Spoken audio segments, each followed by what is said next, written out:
Hello dear students, welcome to D R and D R. मैं ओम चौधरी आपका स्वागत करता हूं और आज हम जो लेक्चर नंबर 2 देख रहे हैं एनएलएम का, उसमें आज हम न्यूटन्स के सेकंड लॉ और उससे रिलेटेड क्वेश्चंस करेंगे। इससे पहले मैं आपको बता दूं कि लास्ट लेक्चर में हमने फोर्स के बारे में जाना था, इसकी डेफिनेशन, यूनिट वगैरह सब कुछ जाना था। इसके बारे में बैलेंस अनबैलेंस फोर्स के बारे में जाने थे, न्यूटन्स फर्स्ट लॉ के बारे में जाना था, लाइक इनर्शिया क्या होता है, लॉ ऑफ इनर्शिया, इनर्शिया के भी 3 टाइप्स देखा हमने और काफी सारी थ्योरेटिकल चीजें देखी हमने, ठीक है।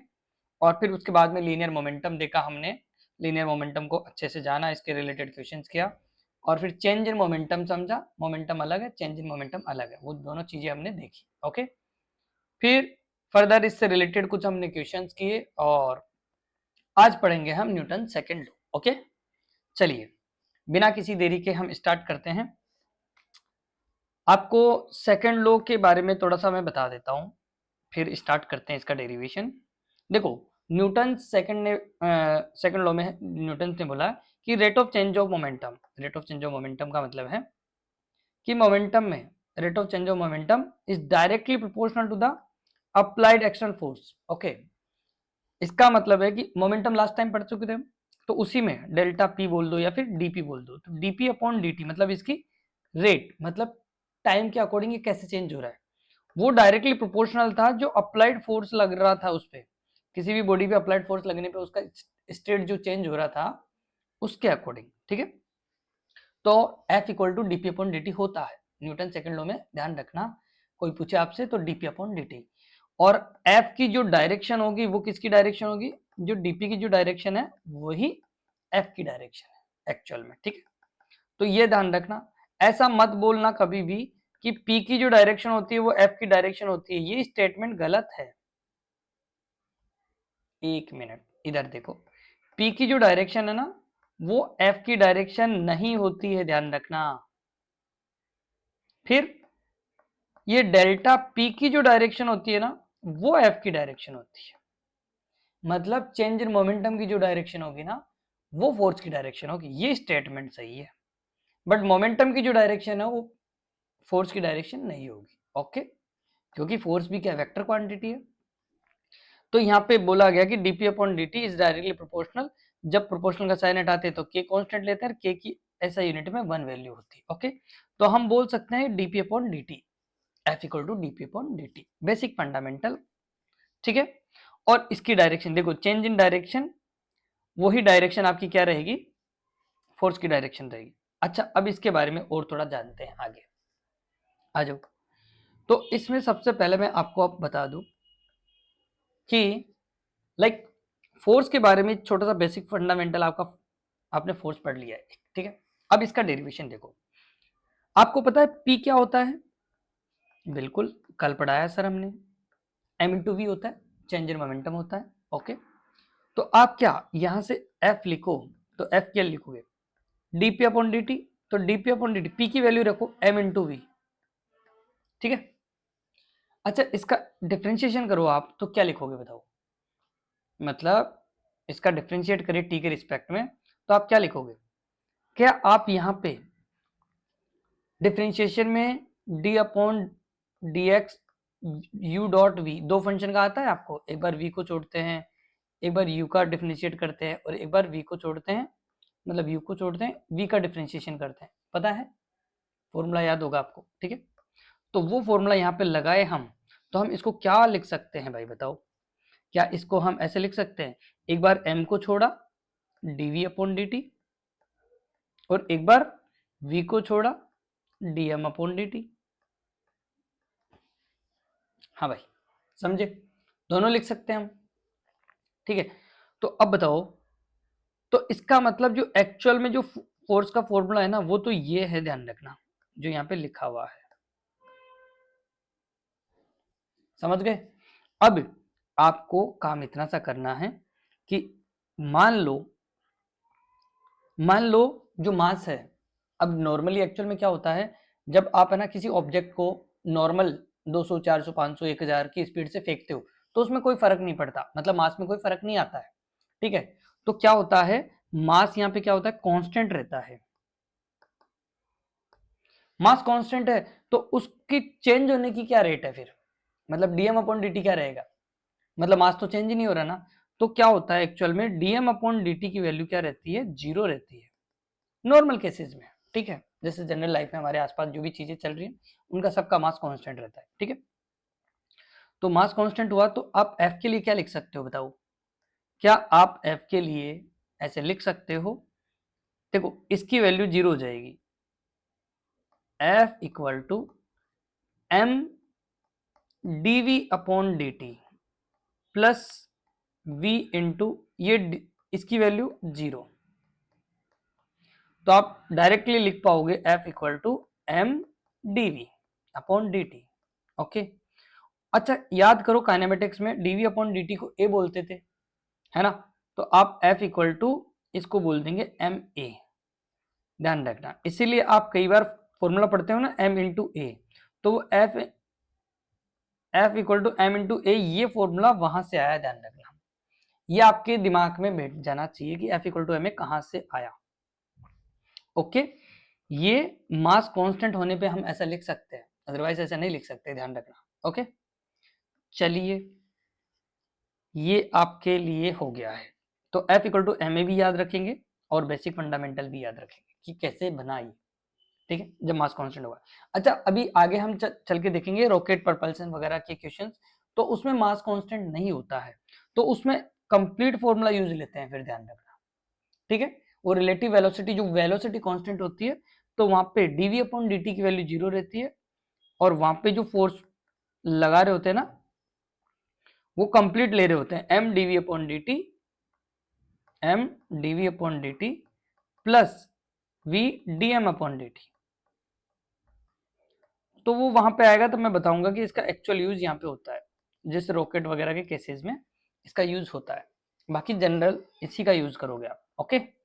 चलो F equal to M A समझ गए। चलो तो अब नेक्स्ट देखो, इसके बाद में यहाँ पे देखो, हम इसके लिए यदि ग्राफ बनाने की कोशिश करें, ये आपको मैंने बता दिया है कि डीएम अपॉन डी टी वाला जो फॉर्मूला रहेगा, जहां पे मास वेरी करता है, लाइक कौन कौन से सिस्टम,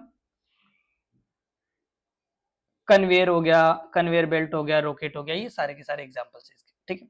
अब हम बात करते हैं स्लोप की, तो मान लो पी और टी के बीच में आपको स्लोप बनाना पड़े, तो आपको पता है एफ इक्वल टू क्या होता है, एफ इक्वल टू होता है डीपी अपॉन डी टी, है ना। इसका मतलब है कि आपका जो स्लोप होगा,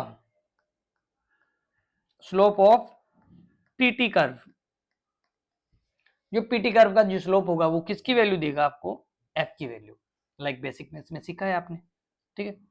तो ध्यान रखना जब भी मैं पी और टी के बीच में कोई ग्राफ बनाऊं, तो इसका जो स्लोप होगा ना, इसका ये जो ग्रीन लाइन दिख रही है आपको, ये स्लोप, ये वाला, ये स्लोप जिसको एम बोलते हैं, टेन थीटा बोलते हैं, ये किसकी वैल्यू देगा, एफ की वैल्यू देगा, ये मतलब फोर्स की वैल्यू देगा आपको। समझ गए ना ये चीज, समझ गए, तो ध्यान रखना। और इसी में मैं एक बात और बोलूं तुम्हें कि मान लो ये तो इसकी वैल्यू स्लोप दे देगा, ओके हम समझ गए ये तो क्या डीपी इक्वल टू आप ऐसे भी लिख सकते हो, DP equal to F D T, लिख सकते हो ना।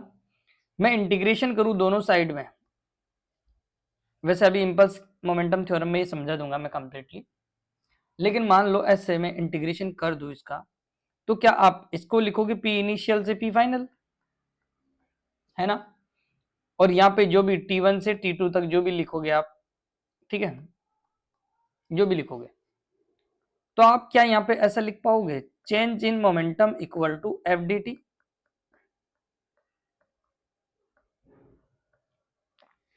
वापस समझा दूंगा मैं, अभी ध्यान रखना। तो इसमें ही क्योंकि ग्राफ की बात आई इसीलिए मैं आपको यहाँ पे बता रहा हूं, तो मान लो आपके पास एफ है और टी है, इनके बीच का एरिया क्या देगा, देखो इंटीग्रेशन ध्यान रखना हमेशा एरिया को रिप्रेजेंट कर रहा होता है, और डिफरेंशिएशन हमेशा स्लोप को रिप्रेजेंट कर रहा होता है। तो डीपी अपॉन डी टी से हमने समझा कि इसका स्लोप एफ की वैल्यू देगा, है ना, पी और टी के बीच में है तो। लेकिन एफ और टी के बीच में ग्राफ दे रखा है, मान लो ऐसा ही कुछ ग्राफ दे रखा है आपको, ऐसा कुछ ग्राफ दे रखा है, तो इसका मतलब समझना कि जो इसका जो एरिया होगा वो किसकी वैल्यू देगा, वो ध्यान रखना, वो P की वैल्यू देगा, डेल्टा P की। समझ गए? तो इसमें dp अपॉन dt होता है, इसका मतलब स्लोप इसकी वैल्यू दे रहा होता है, और इसमें delta P equal to integration of f dt होता है, इसलिए इसका एरिया कुछ ना कुछ वैल्यू दे रहा होता है आपको। ओके, समझ गए? समझ गए ये वाला और ये वाला दोनों ग्राफ? चलो, तो थोड़ा सा ध्यान रखना है आपको। ओके, समझे? चलो चलो, अब आपके सामने एक क्वेश्चन है, इसको फटाफट से समझ रहा हूं। ठीक है, क्रिकेट बॉल मास, ये इसका मास दे रखा है, इसकी कुछ वेलोसिटी दे रखी है, और हिट द बैट, बैट को हिट करता है, एंड गेट रिटर्न बैक, और वो वापस जाता है, और उसकी तब जाते टाइम इसकी वेलोसिटी बढ़ जाती है, 20 मीटर पर सेकंड हो जाती है। Duration of the contact between the ball and bat, ये इसका ड्यूरेशन टाइम है, जब टक्कर हो रही थी ना एक तरह से बैट और बॉल के बीच में, तब का टाइम दे रखा है आपको। Find the change in momentum and required force, आपको चेंज इन मोमेंटम भी निकालना है और आपको फोर्स भी निकालना है। तो आपको दोनों के फॉर्मूलेज आते हैं, यहाँ पे जो भी पहले डेटा दे रखा है वो आप लिख लो। ठीक है, जो भी डेटा दे रखा है उसको लिख लो। अब बताओ, क्या आप लिख पाओगे कि मास कितना है? बताओ भाई, मास कितना है? मास है यहाँ पे 150।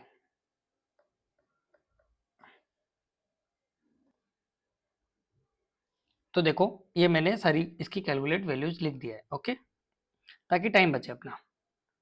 अब बताओ, आपके पास मास दे रखा है, इनिशियल वेलोसिटी दे दिया, फाइनल वेलोसिटी दे दिया, और टाइम दे दिया, और आपको जो दोनों चीजें पूछ रहा है, change in momentum and force पूछ रहा है आपको। ठीक है, तो आप कैलकुलेट बताओ क्या कर सकते हो? डेल्टा पी इक्वल टू क्या लिखोगे? P final minus P initial, है ना? तो बताओ, इसको क्या एम कॉमन ले लेते हो तुम, तो V final minus V initial लिखते हो। क्या मास आपके पास दे रखा है? बिल्कुल 150, और ये ग्राम में है, तो ग्राम को केजी में कन्वर्ट करोगे तो 10 की पावर 1000 का डिवाइड दे दो, -3, और वेलोसिटी आपके पास दे रखी है 20।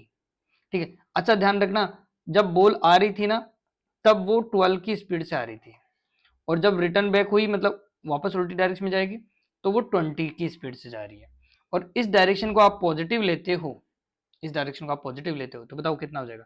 ये पॉजिटिव है, इधर की डायरेक्शन पॉजिटिव है आपकी। ठीक है, तो ये पॉजिटिव आया, फिर माइनस, फिर ये 12, अब 12 देखो किधर है, 12 उल्टी डायरेक्शन में है ना? समझो, ये फाइनल वेलोसिटी आपकी, इसकी डायरेक्शन इधर है, और इनिशियल की इधर है, और ये माइनस का साइन तो आपका फॉर्मूले का है, ध्यान रखना, अदरवाइज तो वेक्टर क्वांटिटी है ना ये दोनों। ठीक है, तो आपको क्या रखना है यहाँ पे? -12 रखना पड़ेगा। ठीक है, अब इसको कैलकुलेट कर लो, तो बताओ 150 into 10⁻³ into 20 minus minus plus 12, ऐसे करना पड़ेगा। तो 150 इंटू 32 इंटू 10⁻³ इसको कैलकुलेट कर लो, तो 15 इंटू 3, एंड देखो ये कैलकुलेट कर लो, तो इसको कैलकुलेट करोगे तो 4800 इंटू 10⁻³ आएगा। तो एक्यूरेटली आप क्या लिख सकते हो? 4.8, ध्यान रखना। ओके, तो ये चेंज इन मोमेंटम आ गया है। ठीक है, अब बात आती है हमारी कि इसमें फोर्स पूछ रहा है, तो फोर्स इक्वल टू आपको पता है delta P upon delta T होता है। तो डेल्टा पी क्या है? डेल्टा पी है 4.8, अभी अभी फाइंड किया है, और टाइम कितना है? 0.01। ठीक है, इसका मतलब 4.8, और इसको क्या लिखोगे? 1/100, तो 100 ऊपर चला जाएगा, तो कितना हो जाएगा बताओ? 480 न्यूटन इसका फोर्स आ गया। Got it? समझ गए? चलो नेक्स्ट क्वेश्चन करते हैं इसी के साथ एक और। यहां पे आपके पास दे रखा है कि P, अब देखो P जब भी वेरिएबल आ जाए तब किसको याद करते हैं हम? इंटीग्रेशन डिफरेंशिएशन को, है ना? तो यहाँ पे आपको P की एक इक्वेशन दे दिया, फटाक से निकाल दो। P की इक्वेशन दे दी आपको, A T square minus 2bt, है ना। और वो बोल रहा है देखो फाइंड, क्या करना है, टाइम निकालना है, which force on the particle become zero. Time तब बताना है जब फोर्स क्या हो जाए, जीरो हो जाए। ओके, तो ये कंडीशन दे दिया आपको, ध्यान रखना ये कंडीशन है आपके पास। चलो निकाल लेते हैं भाई। अब बताओ फोर्स, पहले तो बात फोर्स का फॉर्मूला नहीं है, तो पहले तो फोर्स का फॉर्मूला बनाओ। अब फोर्स का फॉर्मूला कैसे बनाओगे, सोचो, क्या पी से तुम फोर्स का फॉर्मूला बना सकते हो, क्या मोमेंटम से फोर्स बना सकते हो, बिल्कुल, क्योंकि तुम्हें याद होगा कि F इक्वल टू, अभी ऊपर देखा था हमने कि dp अपॉन dt को F बोलते हैं, है ना। और P तुम्हारे पास है, तो P का डिफरेंशिएशन कर दो, F आ जाएगा। तो देखो हम F निकालने के लिए इसका डिफरेंशिएशन करते हैं, d अपॉन dt करेंगे किसका, P का, तो P की जगह रख दो, क्या है, A T square minus 2bt, है ना। अब बताओ क्या इसका डिफरेंशिएशन तुम कर सकते हो, F इक्वल टू, इसका डिफरेंशिएट करेंगे तो 2at माइनस 2b, ये आ गया। अब इक्वल टू जीरो रख दो, तो जीरो रखोगे तो 2at माइनस 2b, इसको और फर्दर सोल्व करोगे तो क्या आ जाएगा बताओ, 2at इक्वल टू 2b, 2 से 2 कैंसिल आउट, तो t की इक्वेशन क्या है, b अपॉन a। ये वो टाइम आ गया है जहां पर फोर्स क्या हो जाएगा, जीरो हो जाएगा, ध्यान रखना। ओके, समझ गए, हाँ भाई समझ गए ना। चलो नेक्स्ट पे चलते हैं। अब तुम्हारे पास और कुछ बेसिक बेसिक प्रॉब्लम्स जो न्यूटन सेकंड लॉ से रिलेटेड है। देखो यहाँ पे आपको दे रखा है, फोर्स दे रखा है, आपको करना है एक बार खुद से प्रैक्टिस, तो आप खुद से भी कर सकते हो। एक्सेलरेशन दे रखा है आपके पास, ठीक है, और calculate the mass, mass calculate करना है। यदि आपको करना है ट्राई तो आप पॉज करो और करो, ठीक है, बाकी अदरवाइज चलने दो आगे। तो देखो यहाँ पे फोर्स दे रखा है, एक्सेलरेशन दे रखा है। अब कुछ लोग सोचेंगे sir F equal to ma होता है, तो a का डिवाइड दे दो, तो a का डिवाइड दोगे तो क्या आएगा, इसमें डिवाइड दोगे, अरे भाई मास वेक्टर क्वांटिटी नहीं है, तो वो तो वेक्टर में आंसर आ जाएगा ना। इसका मतलब तुम्हें F इक्वल टू ma लगाना है, ठीक है, a का डिवाइड देना है और मास निकालना है। तो ध्यान रखना मास जब भी निकालोगे तो फोर्स का मैग्नीट्यूड में एक्सेलरेशन के मैग्नीट्यूड का डिवाइड देना पड़ेगा आपको। ओके, तो वो कैसे निकालेंगे, यहाँ पे फोर्स दे रखा है आपको वेक्टर क्वांटिटी में, 6 आई कैप, 8 जे कैप और 10 के कैप। अब बताओ क्या फोर्स का मैग्नीट्यूड आप निकाल सकते हो, बताओ भाई, 6 का स्क्वायर, 8 का स्क्वायर, माइनस माइनस छोड़ो तुम, स्क्वायर हो रहा है सब, तो सब स्क्वायर में कोई दिक्कत नहीं है। तो देखो ये बना आपका, ये 6 का स्क्वायर 8 का स्क्वायर 100 हो गया, 100 100 200 हो गया, तो 200 को क्या लिखोगे, 10√2, है ना, 10√2 आ गया, आपका फोर्स की वैल्यू आ गई, ठीक है। अब बताओ क्या मास लिख सकते हो, बिल्कुल मास इजीली लिख दोगे। अब बताओ क्या लिखें हम, फोर्स का मैग्नीट्यूड डिवाइड बाई एक्सेलरेशन का मैग्नीट्यूड। एक्सेलरेशन तो आपको दे रखा है ऑलरेडी, है ना, एक्सेलरेशन दे रखा है आपको, तो यहाँ पे सीधी वैल्यू रख दो 10√2 डिवाइड बाई √2, तो m आ जाएगा, m कितना आया 10 kg। समझ गए, हाँ भाई समझ गए ना। चलो रुकना नहीं है, नेक्स्ट क्वेश्चन आपकी स्क्रीन पे, एक और क्वेश्चन, ये देखो यहाँ पे क्वेश्चन दिख रहा है आपको, ठीक है, क्वेश्चन नंबर 2। तो देखो यहाँ पे फोर्स दे रखा है आपको, ओके, कैलकुलेट करते जाओ, फोर्स दे रखा है और फोर्स जो ये डायग्राम दे रखा है आपको, इस डायग्राम में दिखा रखा है कि फोर्स किधर लग रहा है, 5 kg का मास है, resting on the smooth surface, find the acceleration of the block. Acceleration निकालना है, ध्यान रखना। अच्छा एक्सेलरेशन ध्यान रखना, अब यहाँ पे है ना, ये बताओ ये स्मूथ सरफेस पे रखा हुआ है, अब ये इधर तो नहीं चल सकता ना, वर्टिकल में तो चलेगा नहीं, ये चलेगा किधर, इधर ही, तो जिस डायरेक्शन में चले उसी डायरेक्शन में आपको एक्सेलरेशन मिलेगा। तो एक्सेलरेशन किधर मिलेगा, इधर की डायरेक्शन में।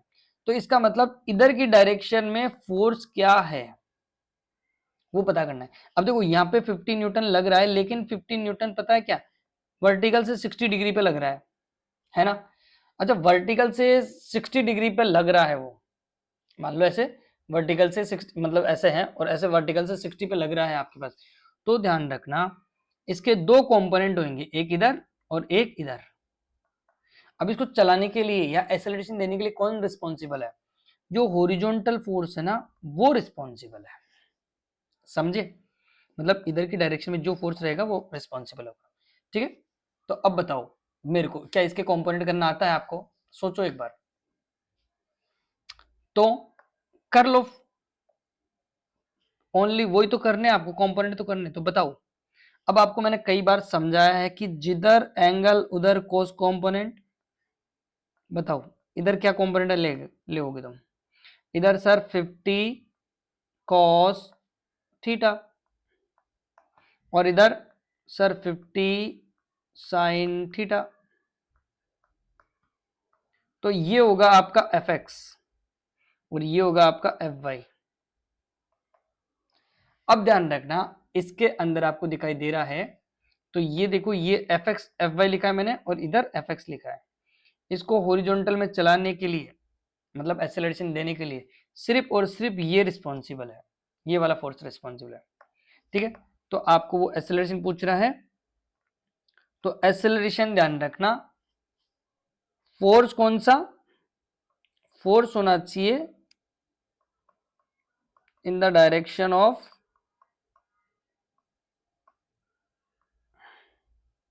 In the direction of acceleration. वो फोर्स ले लो, तो एक्सेलरेशन की डायरेक्शन एक्स में है तो एक्स वाला फोर्स ले लेना, divide by F equal to M A होता है ना, तो डिवाइड बाई मास। ओके, तो अब बताओ वो फोर्स कितना है, 50 साइन 60 डिवाइड बाई मास कितना है 5 kg। साइन 60 की वैल्यू 50√3/2 और इसकी वैल्यू 5। तो बताओ कितना आंसर आया, 5 से 10 कट गया, 10 से 2 कट गया, तो 5√3 इसका आंसर आएगा। Okay, got it my point. चलो नेक्स्ट एक और फटाक से देखो, वैसे ये इंपल्सिव क्वेश्चन है, ये आगे हम करेंगे, बाकी थोड़ा सा अभी मैं बता देता हूँ। इंपल्सिव का मतलब वो मोमेंटम पूछ रहा है आपसे एक तरह से, ठीक है। यहाँ पे इंपल्सिव मत लिखो क्योंकि अभी इंपल्स हम अभी पढ़ेंगे। वो आपसे पूछ रहा है चेंज इन मोमेंटम एक तरह से, ओके। तो देखो आपको पता है एफ इक्वल टू क्या होता है, डीपी अपॉन डी टी, ये होता है। तो क्या डीपी को आप ऐसे लिख सकते हो, एफ डी टी लिख सकते हो ना भाई, मतलब डी लिख दो या डेल्टा लिख दो, डेल्टा पी या DP equal to F D T लिख सकते हो।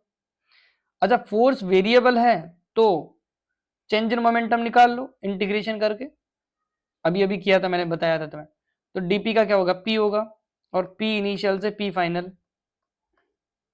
तो क्या लिखोगे बताओ, पी इनिशियल से पी फाइनल, डीपी का क्या हुआ, पी हो गया, ध्यान रखना। और इधर क्या लिखोगे, F D T, F D T, और जो भी टी की लिमिट है 0 से टी तक, वो वैल्यू पुट करो और आंसर निकालो। अब बताओ क्या आप इस फॉर्मूले के अंदर वैल्यू पुट कर सकते हो, इसी में निकालना है आपको, ठीक है। तो देखो मोमेंटम की लिमिट रखोगे तो P final minus P initial लिखोगे, और सामने की साइड क्या लिखोगे, एफ, एफ की वैल्यू क्या है 40 minus 30t dot D T. ध्यान रखना बेसिक फंडामेंटल क्वेश्चन करा रहा हूं, ऐसे मत सोचना कि एकदम बेसिक करवा रहे हैं सर, ठीक है। अब इसको तो क्या लिखोगे, डेल्टा पी लिख दो चाहे चाहे से, और इसका इंटीग्रेशन कर दो। इसका इंटीग्रेशन करोगे तो क्या लिखोगे बताओ, लिमिट है 0 से टी तक, तो 40t माइनस 30t² अपॉन 2, और ये लिमिट, लिमिट रख दो 0 से टी तक, ओके। चलो अब बताओ, तो डेल्टा पी इक्वल टू क्या लिखोगे, 0 में तो 0 आ जाएगा, बाकी ये पूरी वैल्यू ऐसी आ जाएगी, तो 40t माइनस 15t² और 0 रखोगे तब 0 0 लिखोगे तो क्या मतलब है 0 0 लिखने से, तुम लिखो ही ना, इससे बेस्ट। ओके चलो